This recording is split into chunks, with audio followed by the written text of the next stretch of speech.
Hi, good evening. My name is Father Rayappa Kasi.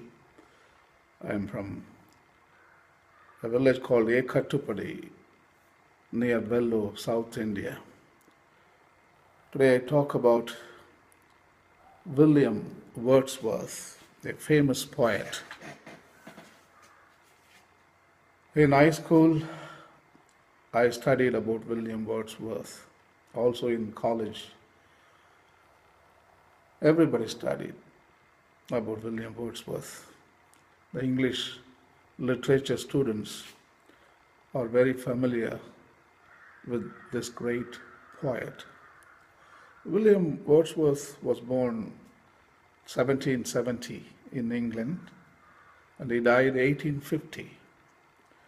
He was a major English romantic poet who, with Samuel Taylor Coleridge, helped to launch the Romantic Age in English literature with their joint publication of Lyrical Ballads in 1798.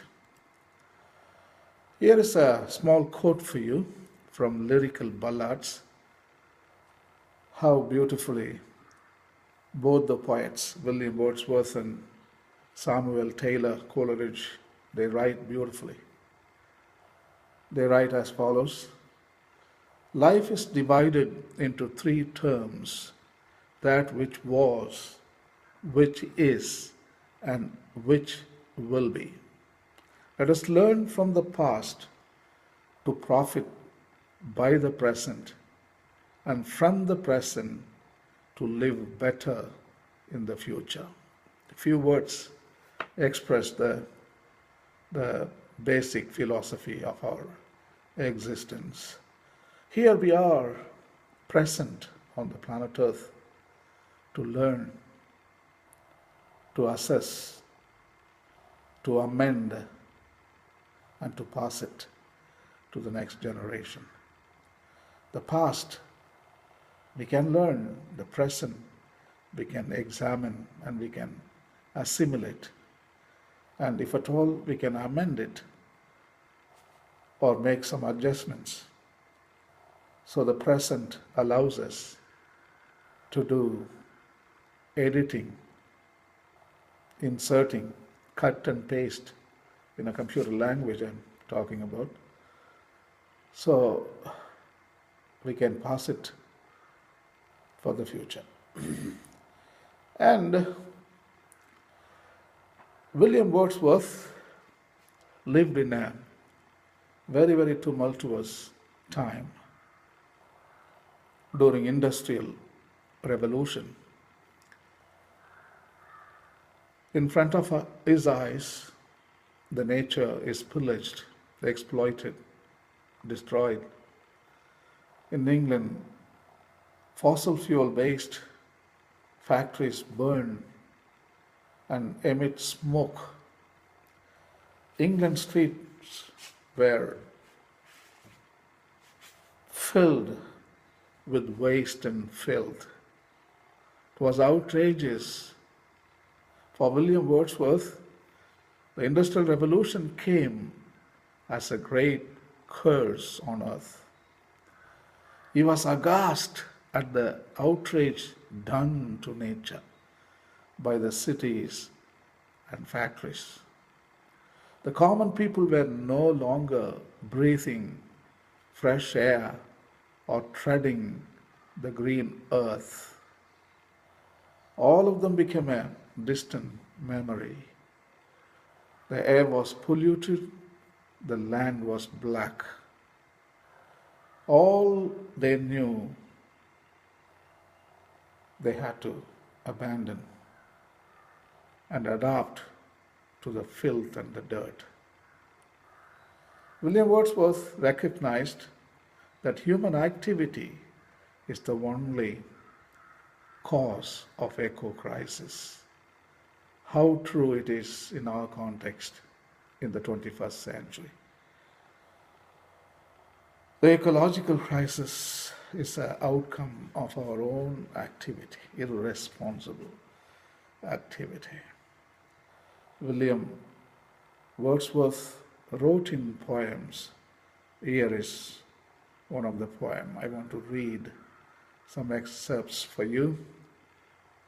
William Wordsworth writes as follows: "For I have learned to look on nature not as in the hour of thoughtless youth, but hearing oftentimes the still, sad music of humanity."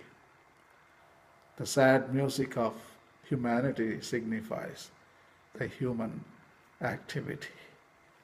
How we destroyed the earth because we wanted to be rich, we wanted to be sophisticated, we want high economic growth, we want to produce, distribute, and consume and make profit. Once more, I want to read this passage. This excerpts from the poem of William Wordsworth.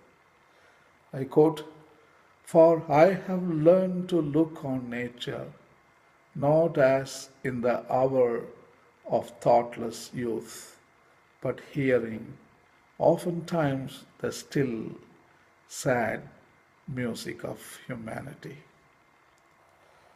William Wordsworth is a very positive poet. Of course, 80% of the Earth's resources are plundered because of industrial revolution and the aftermath of the human activity. But still, there are 20% of the Earth's resources are intact. They are there somewhere. Maybe only 20% remain for the future generations. 80% we exhausted from the planet Earth. William Wordsworth,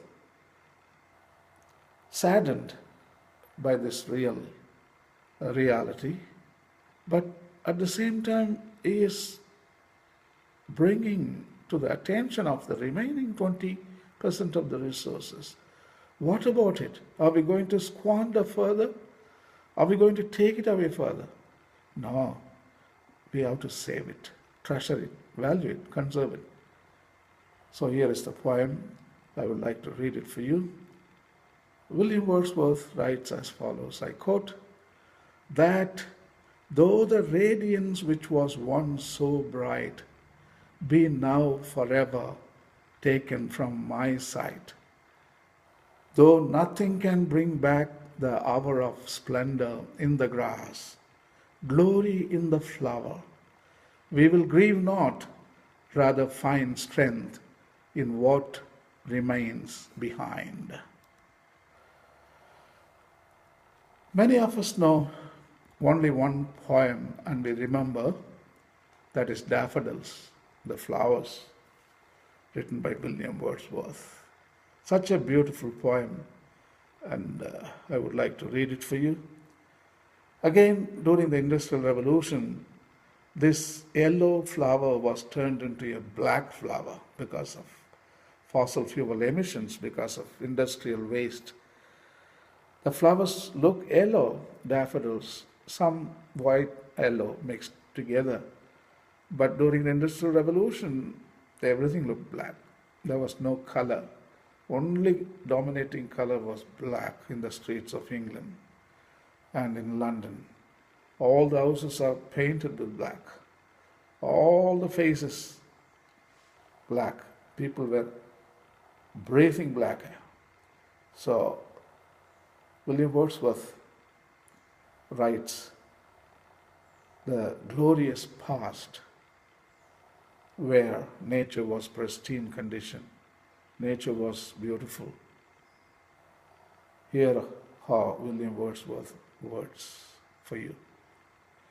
"I wander lonely as a cloud that floats on high over vales and hills, when all at once I saw a crowd, a host of golden daffodils, beside the lake, beneath the trees, fluttering and dancing in the breeze, continuous as the stars that shine and twinkle on the Milky Way. They stretched never-ending line Among the margin of a bay, 10,000 saw I at a glance, tossing their heads in sprightly dance. So this is the poem about daffodils from William Wordsworth. Keep on downloading the poems of William Wordsworth and please read them, because 20% of the natural heritage is still with us. And by reading these poems, we can treasure them, and we can value the natural world, and we can save it for the future generations. Bye.